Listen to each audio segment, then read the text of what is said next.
Talaga medyo nagtatabi. Yun nga, masyado maganda yung yung shooting nila, no. Yung mga key players nila stepped up, no, si Pugoy, si Oftana, si Eram.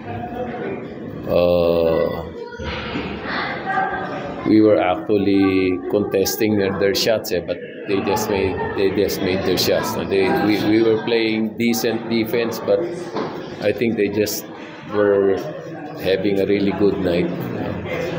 But that happens. Ganun talagang basketball. Meron talagang araw na parang hindi ka magmimintis ng tira.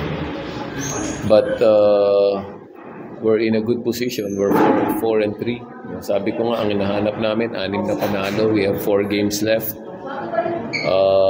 As soon as we hit 6 wins, we'll see if we can still improve our situation. But we're still in a good place. Kailan is coming back the next game. So, good, naman yun. It's a good development. Yun nga, hindi pa namin alam yung situation ni Bo, no? Kung ano yung magiging recommendation, no? Siguro ng mga doctors, medyo nahilo siya kanina. We had 2 good shooting nights, no, before this, and medyo masama yung shooting namin ngayon. We needed to make those shots to be able to open up their defense or the middle, but not enough. Sila yung actually, sila yung napaganda yung laro.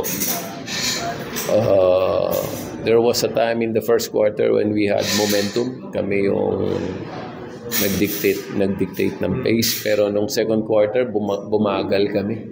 No, we played to their pace, and we couldn't recover, no, from that. No.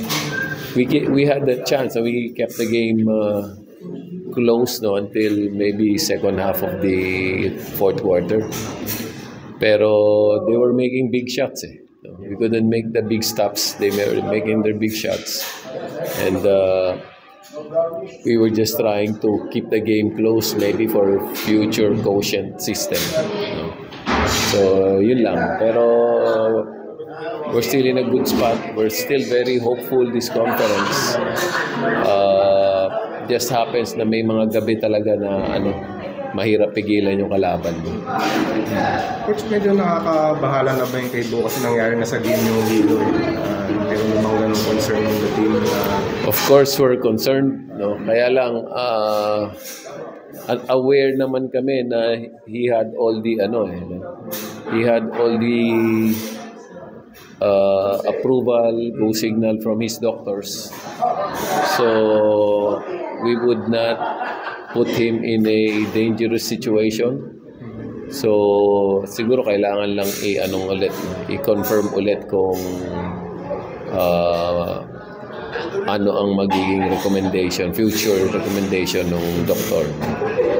So kasi he's been practicing well. Maganda yung mga ensayo niya, kaya very positive naman yung namin. Pero yung kanina nga medyo concerning din yun. But hindi kami doktor, so tignan natin kung ano magiging recommendation ng doktor. Sino kung na-sprain ba yung akin? Hindi naman siya serious. No. Pero since nakita ko kanina na medyo mababa na yung chances of winning, hindi ko na rin siya pinilit. We're just preparing for the next game.